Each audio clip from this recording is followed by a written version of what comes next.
Olinsam Vandamoris, Entora Vansaloris, Inceleva dire, Ego stamundan priva, et osimond longiba, norada sanctire, norata sanctire. Hello, everybody. Definitely gonna try not to blow out anybody's eardrums like I did at the beginning of the last episode. My apologies. It went a lot better in my head than it did after I actually watched the video after I uploaded it. So, I was talking a lot with people, and people seem very scared about AI and stuff like that. Robotics replacing the reality of humans and their interactions. And I wouldn't really be super scared about that because AI has shown to only seemingly cheapen reality like art and music and the things that people have produced. It only cheapens that after recreating it poorly. However, what AI is really, really good at, and where people should support it 100%, is in alleviating the strenuous job of coding everything up. Because coding is definitely one of the more mind-destroyingly complex jobs out there. And anything that makes something that's bad for the human experience a little bit better, like genuinely bad for the human experience, and as in it doesn't actually help. Practicing coding makes you good at coding, but ultimately it's really bad for your brain. I think it's bad for your memory too, because it doesn't allow you to form memories based on realistic inputs, but instead a completely artificially constructed web. Which is to say, the old conceptualization of the left hemisphere, which has been disproven since, that we used to split between the right creative side, the abstract side, and the left mathematical side, the concrete side. And we used to think that that concrete side was the more effective judge maker. But in reality, the intuitive side, the abstract side, is more on point than the concrete side because it's more up to date. Whereas the concrete side is constantly looking at the past. Whereas the intuitive side, because it exists and because it intuits, is constantly looking at the immediate future and thus the present. Because it's, constantly calculating instead of having calculations set. So I would imagine that the AI that you're trying to construct is similar to an intuitive, like the intelligence they're trying to put in the artificial intelligence is closer to the intuitive functions of the brain, and they can just run the concrete functions of the brain off of servers of collected data. That seems like it would be the most logical path for that. And since it's all based on logic, well, it's likely. So, people say, the boomers don't understand this, boomers don't understand this. That's why you help them, That's why you're there to help them. You're there to help them try and understand things, and if they don't want to listen, fine, you tried. Try your best. Do your part. But hating on old people just because they're old, when the people 20 years younger than them who are in charge now are doing worse decisions than they did when they were in charge, doesn't make any sense. It seems like a scapegoat to me. I would imagine that back in the day, talking 3,000, 4,000, 5,000 years ago, to take something that would alter your state of consciousness, such as a psychedelic, would be terrifying because there would be constant threat. And then you would have an amplified awareness of that threat. And I would imagine that what creates the priestly caste, which is the top of the four castes between the experts, as in the best sports players, and that would also be the best generals under that layer, under the priests, and right under that would be the artisans that have familial passed down knowledge and skill in workshops, and under that would be the commoners in the Chinese society. They would be called eunuchs, who up to a certain population, would not serve any other purpose other than eating and sleeping and dying and working, of course, naturally. That's the feudal system. And the priests at the very top of this pyramid, in order to accurately suss out all the dangers that other people can't immediately see, would very likely build constructed areas that people would be able to retreat to old temples, places where people would have these experiences, just like the Oracle of Delphi, huffing, gas coming out of the ground. God knows what that was. But the concept is there. And I was wondering what the solution to the problem of, containing psychonautical groups would be, how the police can ration this. Well, delegate it to the priestly caste. The police are like in between the commoner and the artisan class, as in there's a lot of times of familial succession, that you're trusted, and it's not necessarily like you pass down the gun, you pass down the badge, and you pass down the community trust that entails with your name, and that's what makes them part of the artisan caste, but also the commoner caste, because anybody who sees extreme trouble in their society, even if they've been crushed really, really hard, if they're not a criminal, can join the police, and even if they are a criminal, can go through a vetting process by which to join the police, and hopefully rise up into that artisan,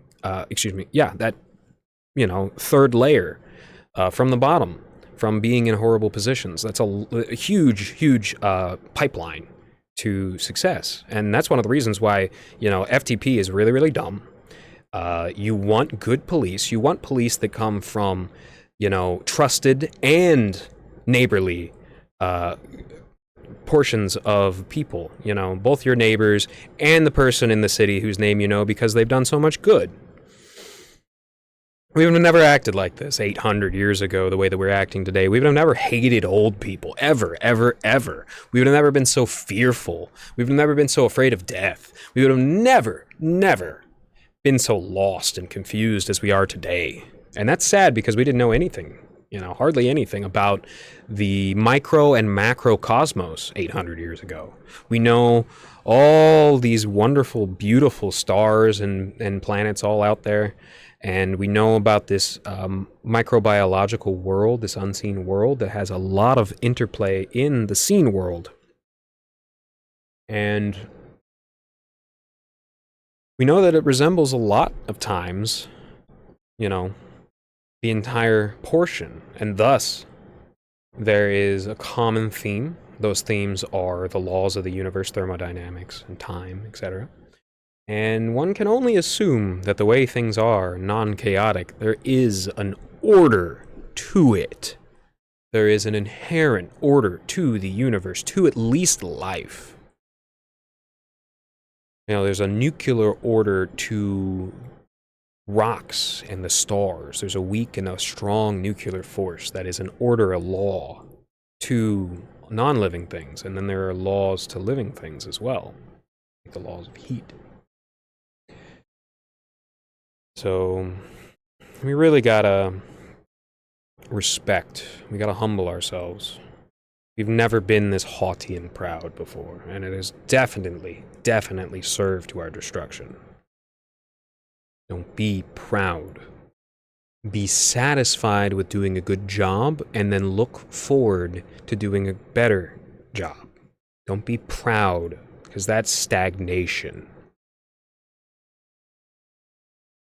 Did you know that Wisconsin, a wonderful cheese state, also drinks a lot, is actually mostly from the high German cultures, like a lot of Bavarians. The low German cultures, which is northern Germany, Prussia, Brandenburg, Hesse, all the way up to Dithmarschen and Holstein-Schleswig, all the way up there to the borders of Denmark. The low German culture were the grinders and the hustlers and a lot of other peasant coordinations that were very intelligent for their overall structure, the ancient pre-feudal structure that a lot of these peasant societies had, that they've maintained for a very long period of time. It was very intelligent, and that's exactly where you get the intelligence of Germany and all the scientists and people like Einstein. But the High German culture was more focused on having a good time, drinking some beers, eating some bratwurst, having brass music blast into your ears at full speed and full strength. That's what the Bavarians and the Ingolstadt and the Landshut and the Munich and Regensburg, that's what all our lovely Bavarian friends like to do. And that's why Wisconsin is the way that they are. They are high German culture, and we love Wisconsin. We love Wisconsin, don't we, folks? We love it. Speaking of origins, did you know the original Ottomans, the Ottomani, they're from Transylvania? Did you know that? A lot of people don't know that. They're from way back in the day, like Bronze Age. They were from Transylvania. And when you learn that, that explains a lot about, well, Vlad the Impaler of Wallachia, south of Transylvania. And unfortunately, I hate to inform people about this. He was, as a child, raped by the Ottomans. I forget exactly the situation, you could look it up, but that's apparently the origin story of Vlad the Impaler and why he liked to impale people up the butt. It's kind of a revenge. And you can kind of see why the Ottomans pushed into that area because of their historical claims to the region. It's fascinating, to study tragedies like that and see their historical contingencies. It's fascinating. God punishes people that mess things up, but God rewards people who protect his creation. God rewards people with tastier, sweeter, healthier meat, eggs, and dairy, with more enriching and more calorically high in carbohydrate-rich tubers, and sweeter and more vitamin-rich fruits and berries as well. God rewards people who protect his creations, and he even allows us to cultivate new and beautiful creations like kale and broccoli and Brussels sprouts and the strawberries that we see today that are all cultivated from vastly different wild stock. There's so much amazing beauty in nature, and there's so much free will too. So I think, the ability to cultivate plants pretty much settles free will. Even plants have free will. So, thinking about protecting the area that you have, real estate. I had family in real estate. I'm pretty sure it shortened their lives, but gotta speak on it real quick. Real estate agents are scum.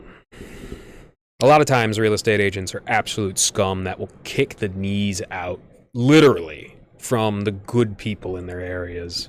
They will encourage fighting between neighbors. They will encourage absolute raucous and chaos. They will hurt children just to push their parents out of their homes. That's the sort of stuff real estate agents do.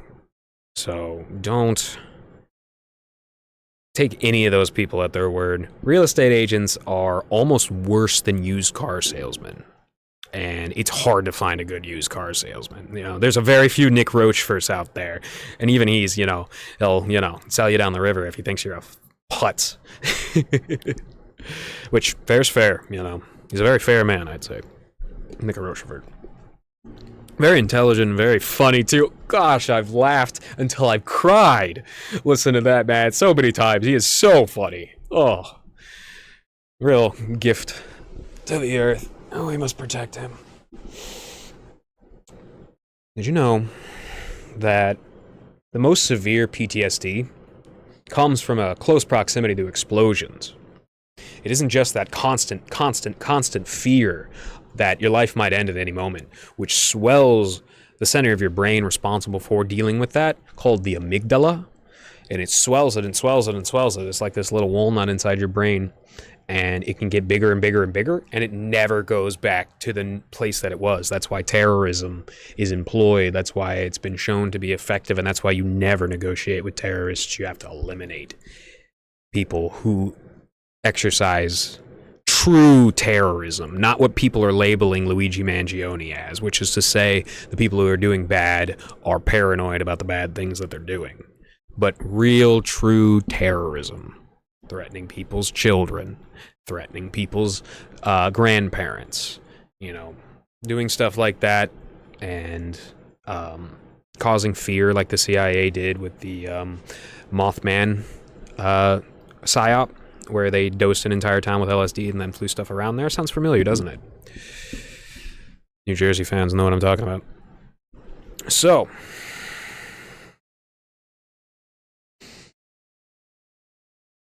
the CIA hopped from Indochina to Afghanistan. They started off in the Philippines doing horrible things. They invented waterboarding in the Philippines. A lot of people don't know about the first Vietnam, which is the Philippines.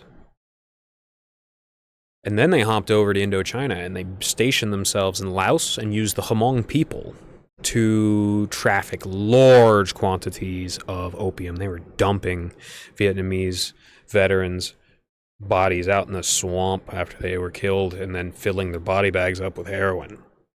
That's what our CIA was doing, or OSS at the time. Then they would opt to Afghanistan. That's the reason why, no matter what, Trump and Biden did a good thing by getting us out of Afghanistan.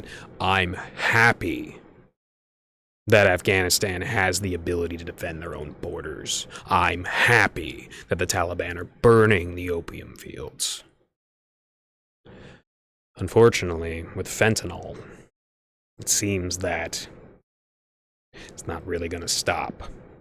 But at least the black money, that black market, dark money, is drying up. There were people hyperventilating under their desks, calling for therapy when Biden actually fully got us out of Afghanistan, because everybody was expecting him to not uphold that particular part of Trump's agenda.